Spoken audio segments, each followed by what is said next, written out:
How to sign in to Discord. Hello guys, this is Atticus and welcome back to another tutorial video.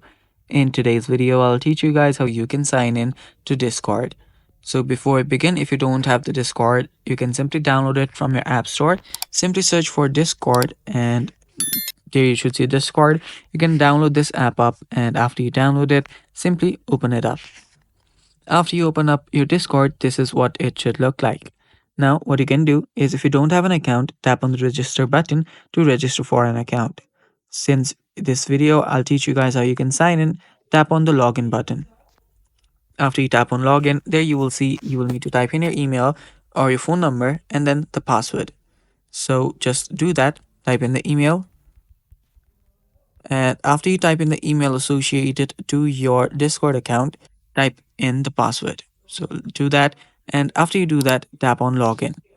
After you tap on login, you'll get logged in into your Discord account. And that's basically how you do it. Thanks for watching. That is all for today's video. Stay tuned for more and bye-bye.